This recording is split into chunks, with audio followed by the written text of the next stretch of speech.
बिस्मिल्लाहिर्रहमानिर्रहीम। हयात सहाबा के दरख्शां पहलू हज़रत अब्दुल्ला बिन उम्मे मक्तूम रज़ी अल्लाह अन्हु।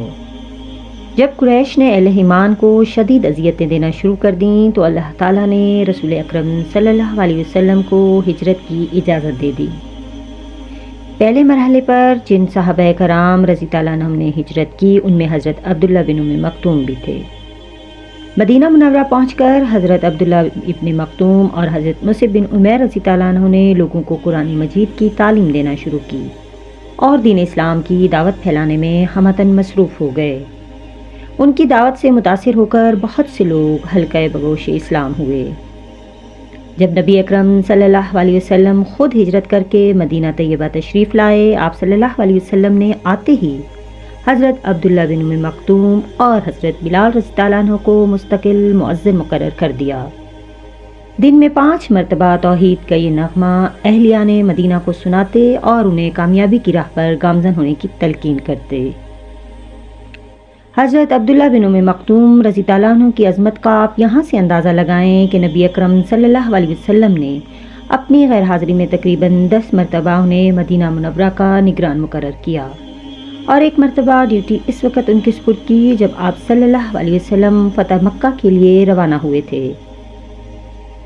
ग़ज़वा बदर के बाद अल्लाह सुब्हान तआला ने मुजाहिदीन बदर की शान में चंद आयात नाजिल की और घर में बैठे रहने वालों पर उन्हें बहुत ज़्यादा फजीलत दी गई ताकि मुजाहिदीन मैदान जंग में बढ़ चढ़ कर हिस्सा लें और घर में बैठे रहने वाले अपनी इस आदत को नापसंद करते हुए तर्क कर दें। ये आयात सुनकर हज़रत अब्दुल्ला बिन उम्मे मक्तूम रज़ी अल्लाह अन्हु बड़े गमगीन हुए और उन्हें शिरकत जहाद के एजाज़ से महरूमी बड़ी दुश्वार महसूस होती। फ़ौरन खिदमत अक़दस में हाजिर होकर अर्ज़ की, या रसूल अल्लाह, अगर मैं माजूर ना होता तो ज़रूर जहाद में शरीक होता। हजूर, हम तो जहाद की फजीलत से महरूम हो गए।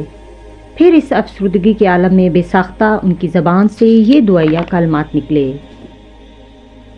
इलाही मेरे उज़्र को पेश नज़र रखते हुए अपना हुक्म नाज़िल फरमा। इलाही मेरे उज़्र को पेश नज़र रखते हुए अपना हुक्म नाज़िल फरमा।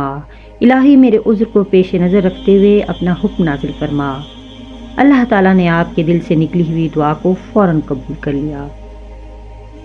कातिब वही हज़रत ज़ैद बिन साबित रज़ी अल्लाह अन्हु फरमाते हैं कि एक रोज़ मैं रसूल अकरम सल्लल्लाहु अलैहि वसल्लम की खिदमत अक़दस में बैठा हुआ था। आप सल्लल्लाहु अलैहि वसल्लम पर ग़नूदगी की कैफियत तारी हुई और इसी असना में आप सल्लल्लाहु अलैहि वसल्लम पर वही नाजिल हुई। थोड़े ही अरसे में ग़नूदगी की कैफियत जाती रही। आप सल्लल्लाहु अलैहि वसल्लम ने मुझे इरशाद फरमाया, ज़ैद लिखो। मैंने अर्ज़ की, हज़ूर सल्लल्लाहु अलैहि वसल्लम, क्या लिखूं? आप सल्लल्लाहु अलैहि वसल्लम ने फरमाया, ये आयत लिखो, मोमिनों में से बैठ रहने वाले और अल्लाह की राह में जहाद करने वाले बराबर नहीं होते। हज़रत अब्दुल्ला बिन उम्मे मक्तूम रज़ी अल्लाह अन्हु ने अर्ज़ की, हजूर, जो लोग माजूर हैं उनके लिए क्या हुक्म है? अभी गुफ्तगू हो रही थी कि आप सल्लल्लाहु अलैहि वसल्लम पर फिर ग़नूदगी तारी हो गई। थोड़ी देर के बाद ये कैफियत जाती रही तो आप सल्लल्लाहु अलैहि वसल्लम ने मुझे फरमाया, ज़ैद, पहले जो लिखा है उसे पढ़ो। मैंने पढ़ा। आप सल्लल्लाहु अलैहि वसल्लम ने फरमाया, उसके आगे ये लिख दो, मोहताजों के अलावा। ये सुनकर हज़रत अब्दुल्ला बिन उम्मे मक्तूम रज़ी अल्लाह अन्हु का चेहरा खुशी से तमतमा उठा। ये वो हुक्म नाजिल हो गया जिसके दिल में तमन्ना लिए हुए थे। हालांकि अल्लाह सुब्हान तआला ने माजूर लोगों को जहाद से मुस्तस्ना करार दे दिया था।